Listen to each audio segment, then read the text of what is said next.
Olá pessoas, aqui é o Adam, sejam bem-vindos ao Comentado, falando de The Boys, do nosso vídeo semanal que sim atrasou. Peço desculpas para quem me acompanha, mas infelizmente eu tive alguns problemas e por isso o vídeo de The Boys atrasou.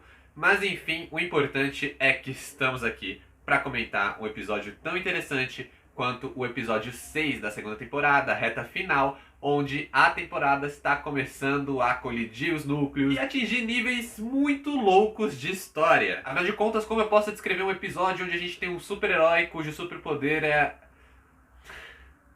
um super pinto? Meu nome é Adam, sejam bem-vindos ao Comentado, finalmente falando da segunda temporada de The Boys, da reta final da temporada, onde a gente finalmente está tendo aquelas respostas e aqueles momentos bem what the fuck, origens reveladas, planos revelados, e onde a gente vê que as coisas estão realmente fervendo. Depois de 2 episódios com ritmo um pouco mais lento, um pouco mais de desenvolvimento, a gente vê um episódio bastante tiro, porrada e bomba, e que episódio bom, né? Eu acho que o grande mérito do episódio 6 foi justamente ressaltar como a direção e o roteiro da temporada eles estão funcionando muito bem. A gente já tem ali alguns simbolismos muito presentes, né? A gente já entende algumas coisas sem diálogos bobos, diálogos expositivos. Como é o exemplo da cena onde o Profundo oferece uma fresca para o trem-bala, né? A gente vê aquela cena e a gente já fica tipo... esse é o plano do Profundo. Aliás, é um plot que eu tô muito interessado. Como eu falei lá nos outros vídeos, eu curto bastante quando eles envolvem essa coisa, né, de falar da religião, do fanatismo. Mais uma vez The Boys enfiando o dedo na ferida do mundo que tá cada vez mais... né, a gente tem esse movimento ao redor do mundo de governos de direita, governos que tem algum ponto ali de alguma relação com religiões, com líderes religiosos. A gente tem esse tema sendo falado e discutido cada vez mais no entretenimento, né? Por exemplo, a família Manson, que foi um dos elementos ali do Era Uma Vez em Hollywood, em 2019, do Quentin Tarantino. Também é uma forma de trabalhar uma seita, uma forma de trabalhar uma religião cega, né? A gente teve também o Midsommar no ano passado, a gente teve séries nos últimos anos muito populares como Wild Wild Country, e agora a gente tem esse tema dentro do The Boys. É um tema que eu curto bastante, a gente já tinha falado disso um pouco lá na primeira temporada com Ezequiel, que é um lado mais religioso tradicional, e agora a gente tem essa religião um pouco mais radical. Esse plot, que geralmente é tocado ali pelo Profundo, ele soa muito desencaixado na maioria dos episódios, mas é um plot interessante, e agora a gente vê ele tomar forma. Eu não sei exatamente qual vai ser o grande peso dele nesta temporada, mas eu imagino que ele vai ter um peso grande nas próximas, pelo menos. Como o Seth Rogen já confirmou, eles sabem exatamente como que The Boys vai acabar. E isso é muito importante porque quando você sabe onde você quer chegar, você sabe como delinear a sua jornada até lá. Então eu acho que esse plot ele não tá lá simplesmente para ser esquecido, ele deve ter uma grande influência nas próximas temporadas. Estou muito curioso e animado para isso. Aliás, uma mudança aqui nos vídeos de The Boys é que lá nos outros vídeos que eu fiz uma parte sem spoiler e uma parte com spoiler. Mas tendo em vista que a gente tá chegando ali no final da temporada, né, onde cada episódio ele vai ter grandes revelações, eu acho que vai ficar um pouco difícil de falar sem spoilers. Então, a partir de agora, os meus vídeos de The Boys, do episódio 6, 7 e 8, vão ser total com spoilers, ok? Ok? Beleza? Então, se você ainda não viu o episódio, que eu acho muito difícil porque este vídeo está bem atrasado, bom, pare por aqui, ou arrisque-se com os spoilers. E voltando a falar do episódio em si, foi um episódio que eu gostei bastante, principalmente pela forma como ele começou a costurar todas as subtramas dele dentro da trama principal, que ainda é a trama do Butcher e do Homelander, né? Os núcleos do Butcher e do Homelander. No caso, a gente tem o Homelander com a Tempesta, a Stormfront, e o Butcher ali com os rapazes. E finalmente a gente tem o plot ali da igreja da coletividade, que estava sendo carregado apenas pelo Profundo, ele começando a se encaixar com outras coisas que a gente viu na temporada, como por exemplo o plot do trem-bala, que é um plot que estava super perdido também.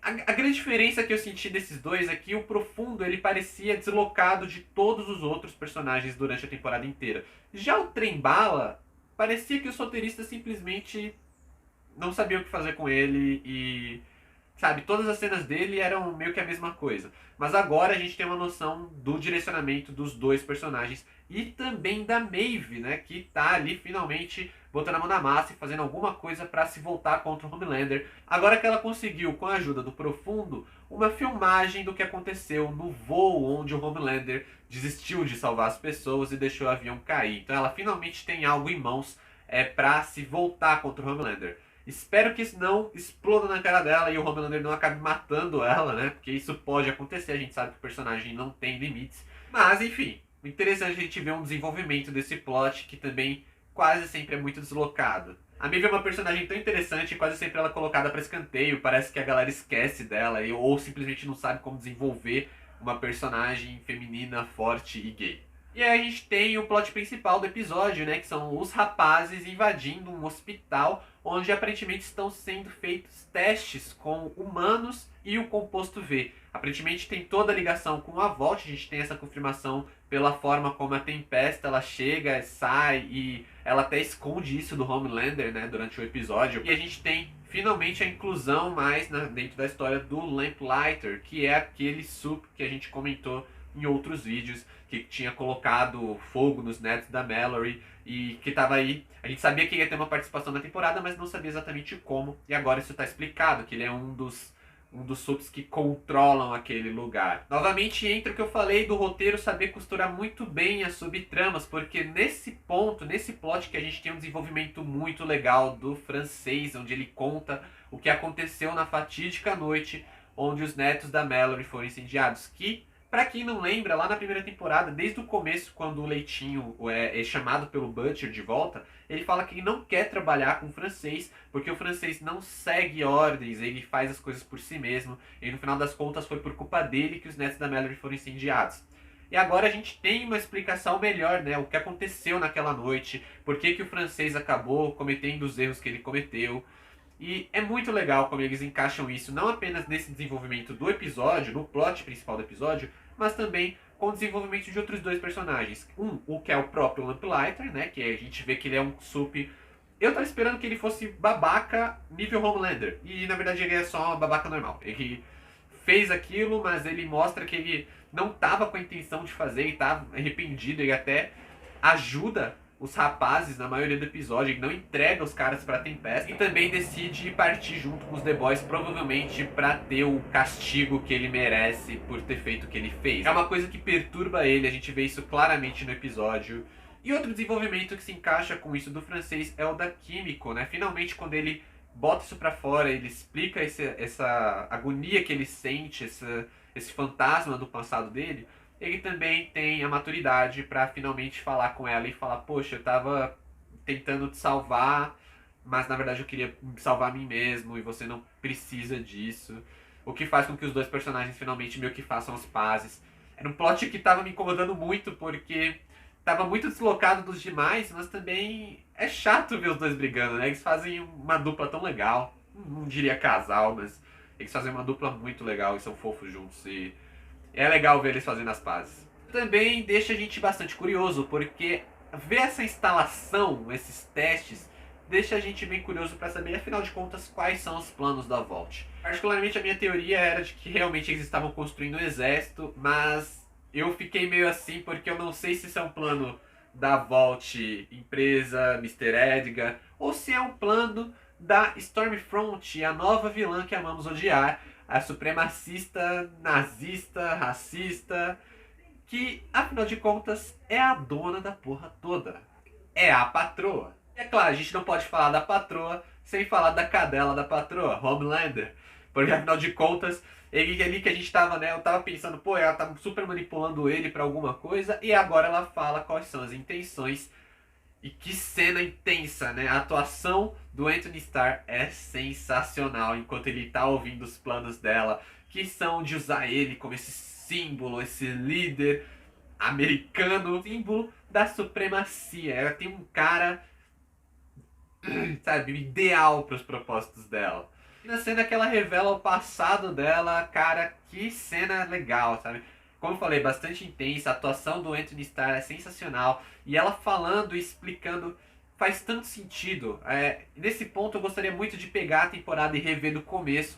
Porque, como eu falei, a gente vê algumas algumas pistas sendo plantadas ali. Como eu citei em outro vídeo, aquela menção ali sobre o criador da Vault durante a guerra, aquilo não ia ser de graça, tinha que ter um payoff aqui, tinha que ter uma lógica para eles mencionarem aquela informação, e a lógica é essa. Agora a gente descobriu que a Tempesta ela não é apenas a nova heroína da Vault, mas ela é meio que a dona da Vault. Gostei bastante de como essa coisa dela tentar esconder, manter os segredos e fazer a manipulação dela quase saiu pela culatra, né? O Homelander ali mostrou que ele ainda tem bastante domínio de situação. Eu achei que ele... Eu fiquei na dúvida, assim, quando ele pega ela e ameaça.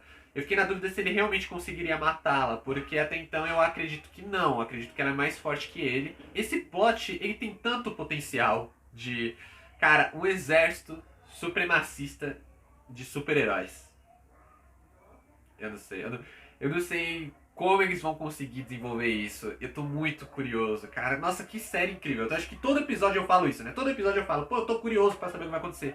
Porque desenvolvimento é muito bom, cara.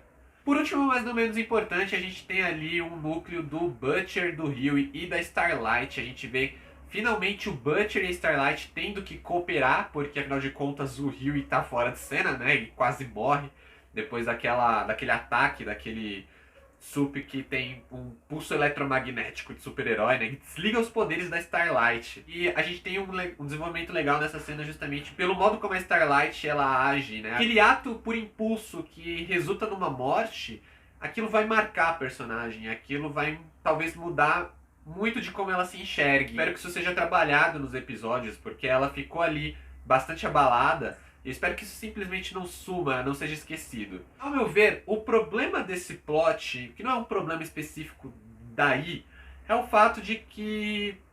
E a Becca? Uma coisa que começou a temporada, a gente tava super... E aí, o que vai acontecer com isso? E sumiu. A gente teve todo um episódio que trabalhou o impacto que isso teve no Butcher, mas... a gente nunca mais viu ela, e nem com o Homelander, que também era um personagem que estava ali muito presente, tinha todo o papo do filho, criar o filho super-heróico dele, mas parece que a Becca foi esquecida de ambos os lados. Ela não tem mais influência no plot do Homelander, e ela também não teve mais influência no plot do Butcher. Então assim, sei lá, isso é um ponto negativo que eu sinto do roteiro, quando depois de 3 episódios, né, a gente passou uma temporada inteira com essa coisa da vingança, a gente teve os 3 primeiros episódios focados ali, o Butcher ainda tava focado em ir atrás dela, em achar ela e salvar ela, e aí depois isso sumiu assim, do nada, eles meio que deixaram quieto. Tá gostando da segunda temporada de The Boys? Gostou do episódio 6? O que você achou aí? Tem alguma teoria para os próximos episódios? Deixa aqui nos comentários. Valeu, falou e até a próxima.